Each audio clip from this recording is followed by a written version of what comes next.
सायस्पर्श या संस्थेने रोईडा, रायरेश्वर, केंजळगड, कमळगड हे किल्ले करण्याचे नक्की केले. 26ला रात्री पनवेलपासून आम्ही सर्वजण बसने रोईडा किल्ल्याकडे निघालो. पहाटे 3च्या सुमारास पायथ्याशी आम्ही पोहोचलो. आम्ही एका घरामध्ये आश्रय घेतला. 2 तासांच्या विश्रांतीनंतर नाश्ता आणि चहा पिऊन अंदाजे 7 वाजता सकाळी ट्रेक सुरू केला. रात्रभर पाऊस सुरू होता. सध्या 3 ते 4 दिवस पाऊस पडणार असा सरकारी अंदाज होता. मी प्रकाश पाटील आणि आज माझ्यासोबत ट्रेक लीडर रोहिदास, लहू, त्याचप्रमाणे बाकी मित्र प्रीती, रुपेश, रवींद्र, वैभव, माधुरी, राहुल, चैतन्य, सोहम, प्रशांत, माधुरी, सुरेश, विद्या, भरत, मीनाक्षी आणि सीताराम हे आहेत. किल्ला छोटा आणि सोपा असल्यामुळे अर्ध्या पाऊण तासामध्ये गड शिखर गाठले. किल्ला पाहून आम्ही 9:30 पर्यंत गड पायथ्याशी पोहोचलो. आम्हाला आता केंजळगड आणि रायरेश्वर हे किल्ले करणे होते. वाहनामध्ये बसून आम्ही केंजळ किल्ल्याकडे निघालो. गडाच्या मध्यावरपर्यंत वाहन जात असल्यामुळे गड चढाई सोपा आणि पाऊण तासाचाच आहे. दोनही गड जवळजवळ असल्याने दुरून आपल्याला छान दिसतात. आताही पाऊस सुरूच होता. धुके आणि ढग यांचे साम्राज्य सभोवरच्या परिसरावर असल्यामुळे दूरवरचे स्पष्ट दिसत नव्हते. मध्येच उघडीप व्हायची तेव्हा निसर्गाचा आनंद काही क्षणांपुरता मिळायचा. गड पायथ्याला देवीचे आणि महादेवाचे मंदिर आहे. येथे नमन केले. नवरात्र उत्सव असल्यामुळे पूजा अर्चा तसेच यज्ञयाग या ठिकाणी सुरू होता.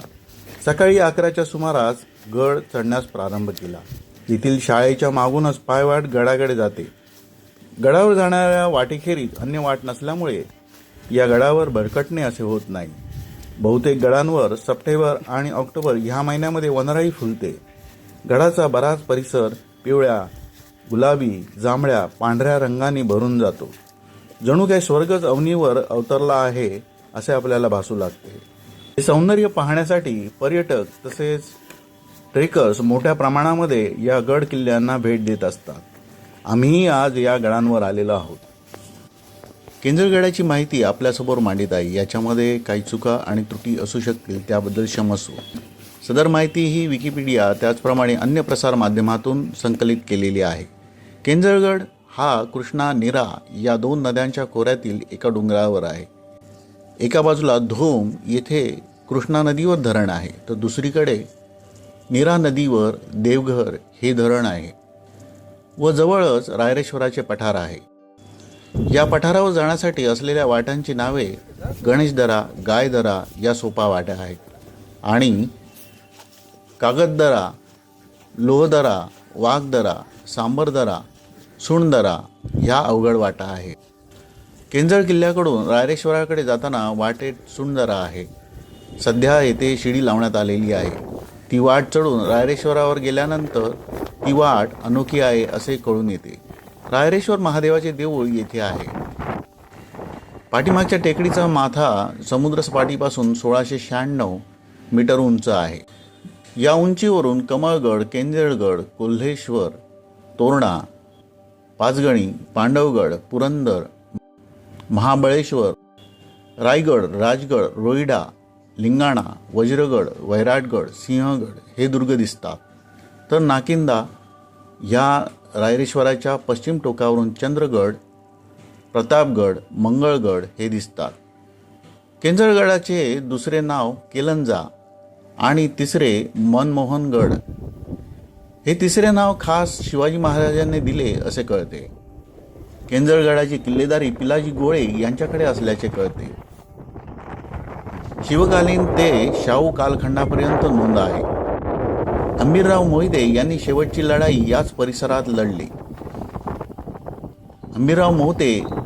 हंबीरराव मोहिते यांची शेवटची लढाई याच परिसरात झाली. एकनिष्ठ असलेल्या गोळे घराण्याने या ठिकाणी भरपूर योगदान दिलेले आहे.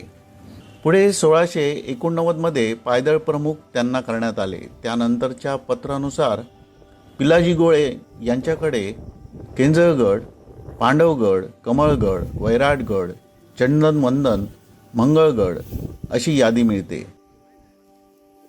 येथील देवळामध्ये आपल्याला मुक्काम करता येतो. गडावर राहण्याची जागा नाही. माचीवरून उजव्या हाताला वर गेल्यानंतर इथून दगडामध्ये 54 प्रशस्त अशा पायऱ्या खोदून काढलेल्या आहेत. हा एक अतिशय उत्तम जिना कोरलेला आहे.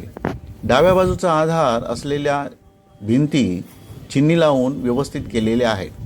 दुसऱ्या बाजूला मात्र दरी आहे.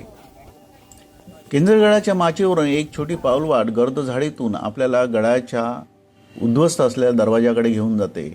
केंजर माची ते गडाचा पहिला दरवाजा ही चढण खडी आहे. हे अंतर पार करण्यास आपल्याला 20 ते 30 मिनिटे लागतात. गडाच्या पहिल्या दरवाजाची सांप्रत एकाच बाजूने शाबूत असून बाकी दरवाजांचे अवशेष आजूबाजूला पडलेले आहेत. दरवाजाला लागूनच असलेल्या देवडीच्या ठळक खुणा आपल्याला दिसत आहे आणि त्या अद्यापही शाबूत आहेत. या दरवाजाच्या पुढे गेल्यानंतर मानवनिर्मित गुहा आणि पाण्याचे टाके आहे. टाक्याच्या बाजूस काही दगडी बांधकामाचे अवशेषही आपल्याला दिसतात. यानंतर गडावर जाण्यासाठी अखंड कातळ खोदून 55 पायऱ्या करण्यात आलेल्या आहेत. हा एकच जिना आहे.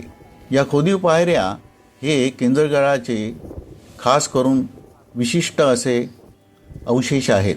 सदर पायऱ्या ह्या अतिशय प्रशस्त आणि रुंद आहेत. या पायऱ्या चढून गेल्यानंतर गडाचा पार अवशेष स्वरूपात शिल्लक असलेला दुसरा दरवाजा लागतो. दरवाजाच्या उंबऱ्याचे काही अवशेष या ठिकाणी शिल्लक आहेत. या दरवाजातून मुख्य गडावर प्रवेश होतो. केंजरगड हा पूर्व पश्चिम पसरलेला असून याचा विस्तार कमी आहे. गडाच्या माथ्यावरती पाण्याचे एक छोटा तलाव आहे.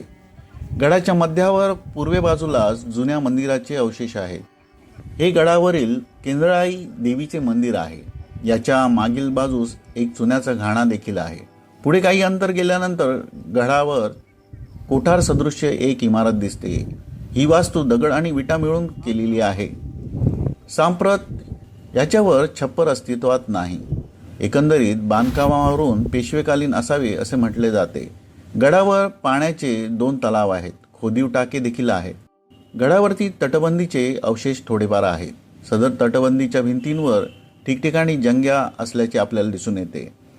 गडावर उत्तर पश्चिम या बाजूस चुन्याचा आणखी एक घाणा आहे. जवळच वाड्याचे चौथरे आहेत. केंजरगडाचा इतिहास हा 16व्या शतकातून ज्ञात आहे. 16व्या शतकाच्या पूर्वार्धाला केंजरगडावर अनुक्रमे निजामशाही आणि आदिलशाही यांची सत्ता होती. परंतु पुढे निजामशाहीचा अस्त झाल्यावर 1636 हा किल्ला प्रदीर्घ काळ आदिलशाहीच्या ताब्यामध्ये होता. 1663 साली वाई येथे आदिलशाही कारकुनाला केंजरगडाला मदत करण्याविषयी नोंद सापडते. पुढे 1674 साली मराठ्यांनी केंजरगडावर हल्ला करून हा किल्ला आदिलशाहीकडून जिंकून घेतला. या लढाईमध्ये आदिलशाही किल्लेदार मारला गेला. 1818 साली केंजरगड इतर अनेक किल्ल्यांप्रमाणे इंग्रजांच्या ताब्यात गेला. ही माहिती प्रसारमाध्यमे तसेच वेबसाईट याद्वारे संकलित केलेली आहे. याच्यामध्ये चुकी किंवा त्रुटी असू शकतील त्याबद्दल क्षमस्व. आपले गड, किल्ले आणि पवित्र वास्तू हे स्वच्छ ठेवण्यासाठी आपण प्रयत्न करूया. या गडांवरती आपण प्लास्टिकचा कचरा करू नये. त्याचप्रमाणे येथील पवित्र वास्तूंवर अवहेलना होईल असे कृत्य आपल्याकडून घडणार नाही याची आपण दक्षता घेऊया. जय हिंद, जय शिवराय, जय श्रीराम, जय जय श्रीराम. हे हिंदवी स्वराज्य व्हावे हे तो श्रींची इच्छा. इथपासून पुढे आपल्याला किल्ल्याचे अवशेष हे पाहायला मिळत आहेत. ही वाट किल्ल्याच्या दिशेने जात आहे. नाव मला एवढा भारी वाटतं ना सगळ्यात किल्ल्यांमध्ये सगळ्यात.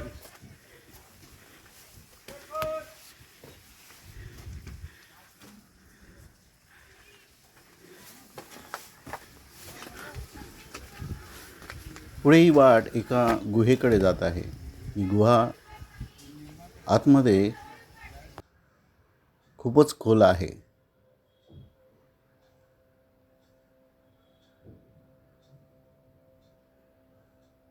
जरा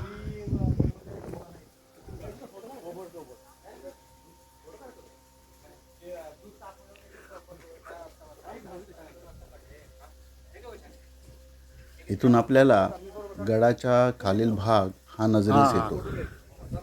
परंतु वातावरण तितकेसे शुद्ध नसल्यामुळे आपल्याला नीट जा कळत पुढे जा नाही. पुढे जा. गुहेमध्ये सुरुवातीला प्रवेश करण्यास प्रत्येकाला भीती वाटत होती, परंतु आमच्यातीलच एक मित्र हे आतमध्ये गेले. त्यांच्या पाठोपाठ मी देखील गेलो.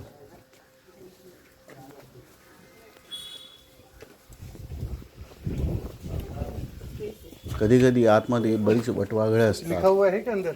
आपके जैसा कोई आएगा लिखेगा.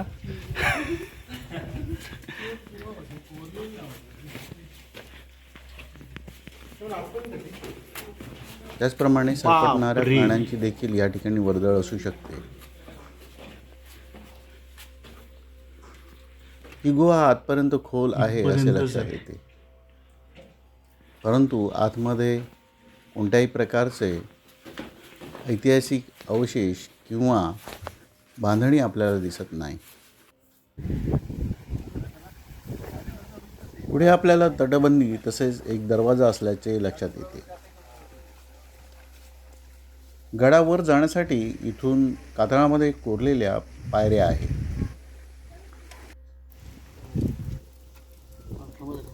काही ठिकाणी पडझड होऊ नये म्हणून भिंतीचा आधार घेतलेला आहे. या ठिकाणी तटबंदी बांधण्यात आलेली आहे. आपण ट्रेक ज्या मंदिरापासून सुरू केला ते मंदिर खाली आपल्याला दिसत आहे.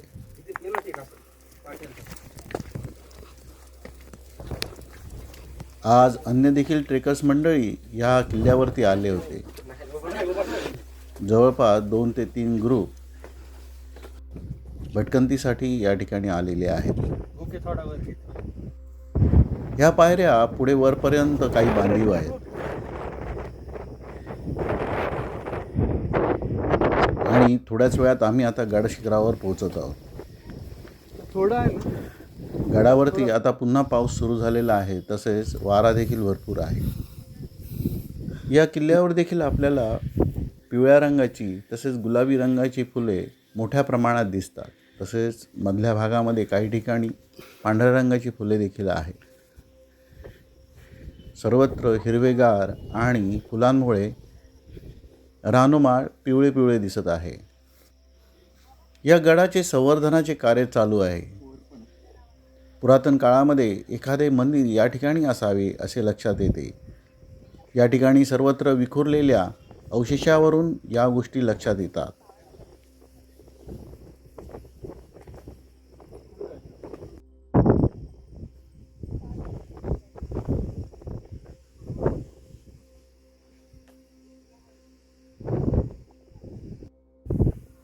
गडाचा हा उंच असलेला भाग आहे. या ठिकाणी आपल्याला पिवळी फुले तसेच गुलाबी रंगाची फुले मोठ्या प्रमाणात दिसत आहेत.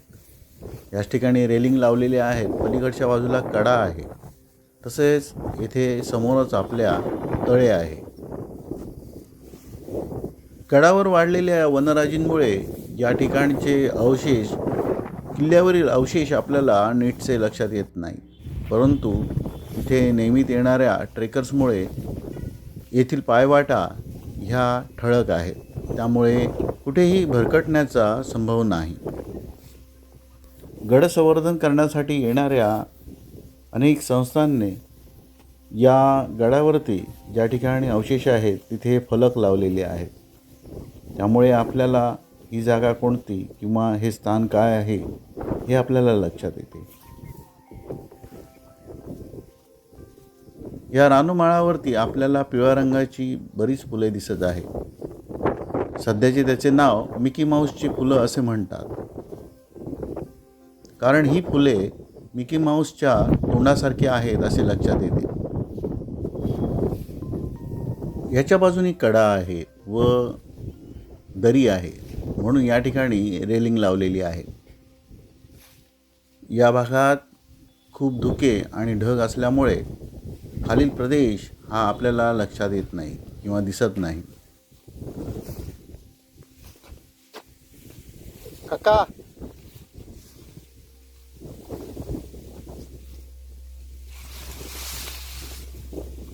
आजचा हा ट्रेक रेनकोटमध्येच पूर्ण करायचा आहे असे लक्षात येते, कारण पाऊस सकाळी सुरू झाला आहे तो रिमझिम बरसतच आहे.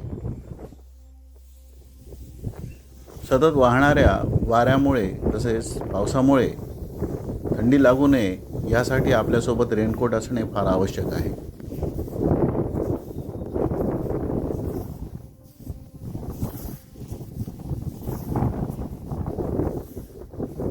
किल्ल्यावरील या भागामध्ये किल्ल्यावरील अवशेष म्हणजे खोदलेले तळे या ठिकाणी आपल्याला दिसत आहे. हा मार्ग पुढे बाले किल्ल्याच्या दिशेने जातो.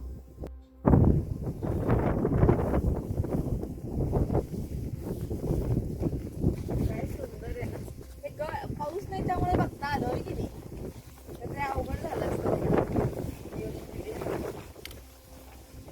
किल्ल्याच्या प्रत्येक भागामध्ये सुंदर सुंदर फुले फुललेली आहेत. कोणताही भाग असा नाही की ज्या ठिकाणी फुले नाहीत.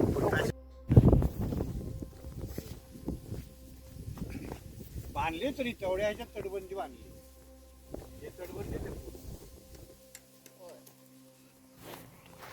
हा कडा कोकण कडा परी भासतोय असं म्हटले जाते. या ठिकाणी आपल्याला तटबंदी बांधलेली आहे ती दिसत आहे. याच्या बाजूनच पुढे जाणारी वाट आहे.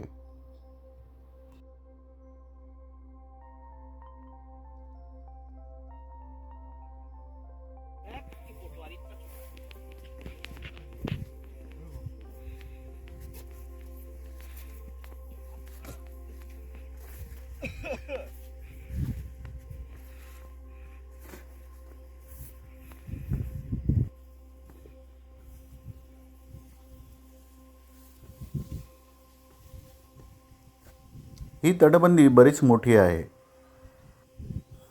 या तटबंदीला काही ठिकाणी जंघ्या बनविलेल्या आहेत.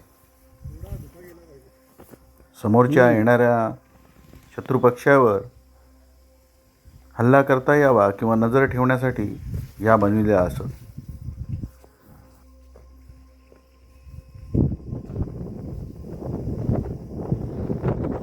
यावरील पुढील भागामध्ये एक पाण्याचे टाके आहे. ठिकाणी बोर्ड देखील लावलेला आहे. गडावरती बऱ्याच ठिकाणी पाण्याच्या टाक्या खोदण्यात आलेल्या आहे. याचा अर्थ या ठिकाणी मोठ्या प्रमाणात लोकवस्ती असावी. किल्ल्यावरील हा काहीसा खोलगट असलेला भाग. पुढे आपल्याला वर चढावे लागते. हे आमचे मित्र वैभव हे नियमित ट्रेक करत असतात. वीरेंजर ट्रेकसोबत ट्रेक करताना 2017 साली यांची आणि माझी ओळख झाली. त्यानंतर आज ह्या ट्रेकिंग ग्रुपसोबत भेटलेले आहे. आपल्याला समोरच चुन्याचा घाणा दिसत आहे. याचा वापर भिंतींमध्ये लागणारा चुना किंवा वंगण हे बनविण्यासाठी याचा उपयोग होत असे.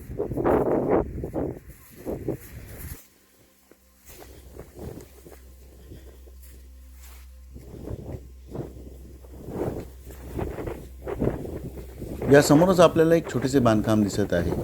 ते बहुधा धान्य साठवण्याचे कोठार किंवा दारुगोळा संचय करण्याचे ठिकाण असावे.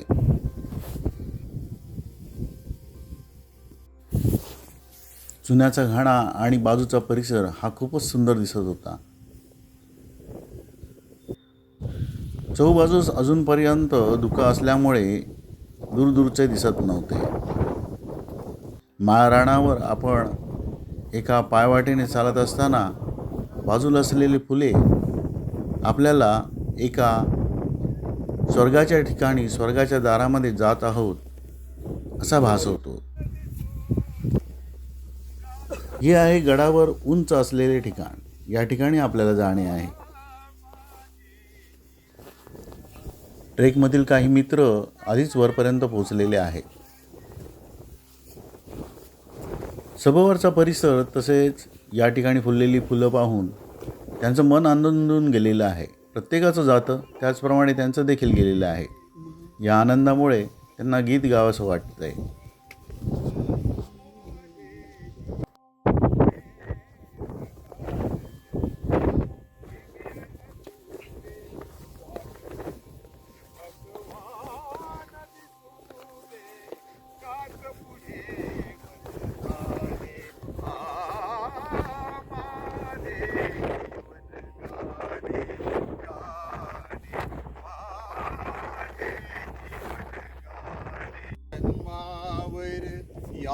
गगन्यावर शतदा प्रेम करावे,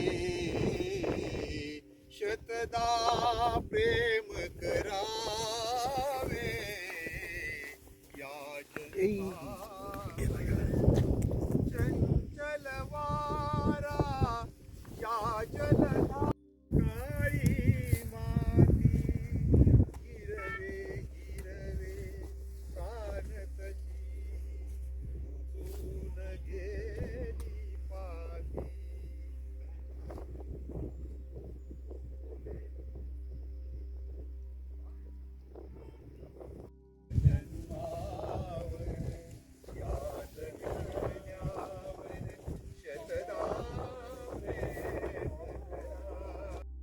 पाऊस अजूनही हळूहळू पडत होता. ढग सर्वत्र आपल्याला दिसत होते. वारा भरपूर असल्यामुळे काही काळासाठी वाऱ्यासोबत ढग निघून जात आणि सभोवरचा परिसर हा दृष्टिक्षेपात येत होता. खाली असलेला भूभाग हा आपल्याला नजरेस येतो. खूप छान विलोभनीय दृश्य आपल्याला दिसते. किल्ल्याच्या ह्या भागामध्ये पिवळ्या रंगाची फुलं असलेली मळ्याच्या मळे जसे काय फुलले आहेत असे वाटते. सर्वत्र पिवळ्या रंगाची चादर जणू अंतरली आहे असा भास आपल्याला होतो. वाहणारे ढग या सौंदर्यामध्ये अधिकच भर टाकत होते. एखाद्या सेलिब्रिटीसाठी लाल रंगाचे कापड अंथरण्याची पद्धत आपल्याला दिसते, परंतु या ठिकाणी आपण सेलिब्रिटी आहोत आणि या सेलिब्रिटींसाठी पिवळ्या रंगाची चादर अंथरलेली आहे. आमचे सारे मित्र फोटो काढण्यात तसेच व्हिडिओ करण्यामध्ये अगदी रंगून गेले.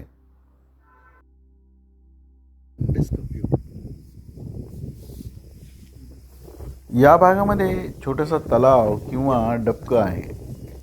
इथून पुढे वाट कड्याच्या दिशेने आहे. या कड्यावरून सभोवरचं सौंदर्य हे अप्रतिम दिसते. या भागामध्ये देखील एक चुन्याचा घाणा आहे.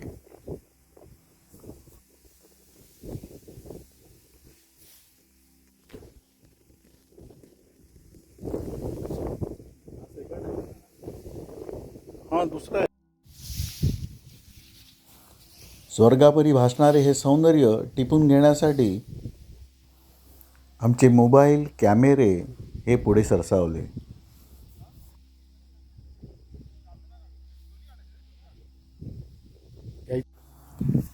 ही वाट पुढे असलेल्या टोकावरील कड्याकडे जाते.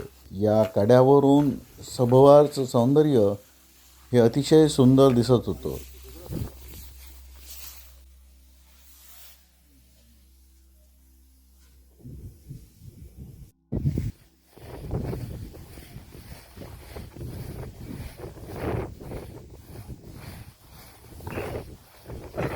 ढगांचा आणि वाऱ्याचा जणू काही लपवाछपीचा खेळ या ठिकाणी सुरू होता. जोराचा वारा यायचा आणि ढग निघून जायचे आणि सभोवरचे सौंदर्य क्षणामध्ये खुलायचे आणि काही क्षणातच ते लुप्त व्हायचे. ज्या मंदिरापासून पुढे आम्ही वरपर्यंत आलो ते मंदिर खाली आपल्याला दिसत आहे.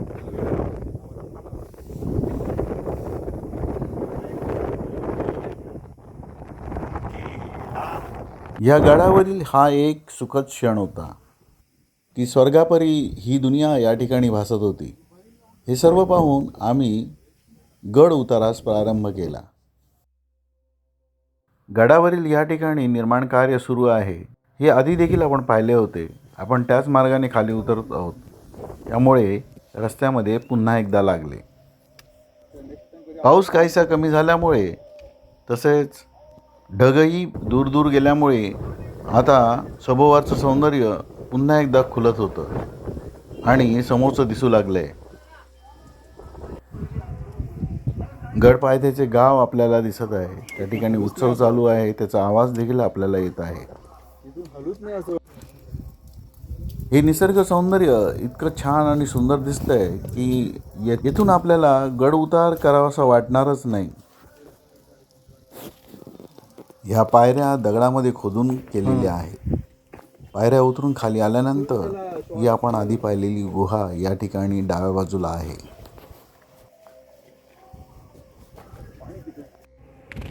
उजव्या बाजूला आपल्याला ऐतिहासिक बांधकाम दिसत आहे.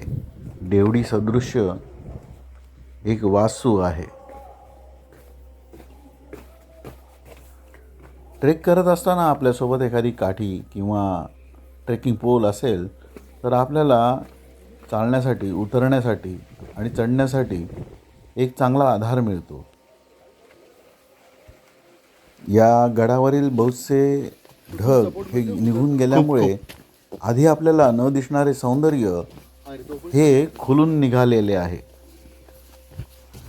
आधी आपण चढत असताना हा समोरचा डोंगर दिसत नव्हता, आता तो दिसू लागला आहे.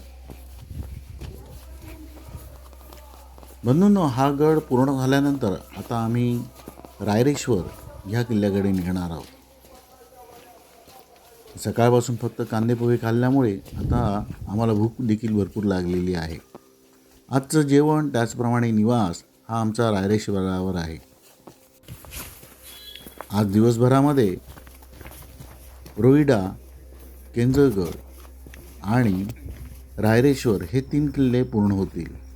उद्या आम्हाला कमळगड हा किल्ला करणे आहे. गडाच्या खालच्या बाजूला असलेले धरण, त्याचप्रमाणे बाकी गडाखालचे सौंदर्य आता व्यवस्थित दिसत होते. हे बहुधा खाली असलेले धरण आहे. या ठिकाणी पाण्याचा साठवणूक केलेली आहे. आजच्या दिवसात फोटो काढणे म्हणजे खरोखरच एक प्रकारची कसरत होती. सतत पडणाऱ्या पावसामुळे मोबाईल भिजत होता. पावसाचं पाणी गेल्यामुळे मोबाईल बंद पडण्याची शक्यता दाट होती. परंतु हे जे महत्त्वाचे क्षण आहेत, जे आनंदाचे क्षण आहेत, हे गडांवरील सौंदर्य टिपून घेण्याची वेळ आहे, ती आत्ताचीच होती. त्यामुळे त्यासाठी कसरत का होईना म्हणून मोबाईलची पर्वा न करता या गडावरील प्रत्येक क्षण टिपण्याचा प्रयत्न केलेला आहे. गडपायथा दिसू लागला आहे आणि वाटही सरळ आणि साधी आहे. त्यामुळे भरभर खाली उतरण्याचा प्रयत्न आम्ही आता करतो. रायरेश्वर किल्ला इथूनच काही अंतरावरच आहे. एक 15 ते 20 मिनिटात आम्ही रायरेश्वराच्या पायथ्याशी पोचणार आहोत. रायरेश्वर किल्ल्याची चढण ही केवळ 15 ते 20 मिनिटाची असल्यामुळे आमची तेवढी दमछाक होणार नव्हती. बंधूंनो, हा किल्ला पाहण्यासाठी आपण जरूर या किल्ल्याला भेट द्या. केंजळगड आणि रायरेश्वर हे जवळजवळ असणारे किल्ले आपल्याला एका दिवसात सहजच होतील. आज आम्ही रोईडा हा किल्ला देखील केला. हा देखील सोपा आहे, पण व्यवस्थित नियोजन केल्यास आपल्याला हे 3ही किल्ले एका दिवसात पाहून होतात.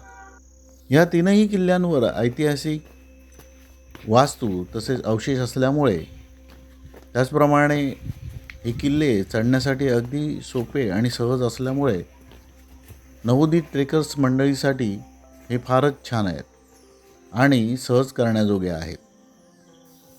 आज या वाटेवर विविध रंगाची फुले पाहण्याचा एक आनंद वेगळाच होता. पिवळ्या रंगाची तसेच गुलाबी आणि पांढऱ्या रंगाची फुले या वाटेवर देखील आपल्याला पाहावयास मिळतात. आज वातावरण सभोवारचं ढगाळ आणि दुष्काळ असल्यामुळे आजूबाजूचे किल्ले आणि परिसर हा आम्हाला पाहता आला नाही. त्याची थोडीशी खंत मनामध्ये वाटून राहिली. बंधूंनो, आपले गड किल्ले, आपल्या ऐतिहासिक वास्तू, देवदेवालय हे स्वच्छ ठेवण्याचा आपण प्रयत्न करूया. आपण जाताना एखादा प्लास्टिकची पिशवी किंवा बॅग किंवा प्लास्टिकच्या वस्तू जर नेत असाल तर त्या गडावरती इतस्ततः फेकू नका. त्या पुन्हा परत आणून खाली व्यवस्थित ठिकाणी आपण त्या ठेवाव्यात किंवा आपल्यासोबत घेऊन जाव्यात. दूरवरून दिसणारे हे गाव आता समोरच आलेलं आहे आणि आता आमचा गड उतरून पूर्ण झालेला आहे. जय हिंद, जय शिवराय, जय श्रीराम, जय जय श्रीराम. हे हिंदवी स्वराज्य व्हावे हे तो श्रींची इच्छा.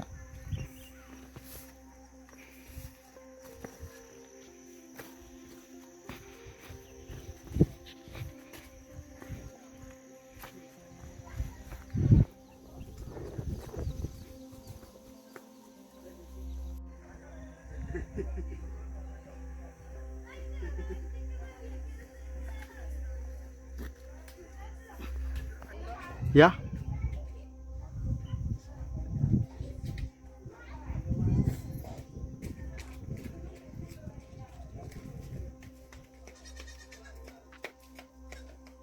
लेफ्टला टर्न करा.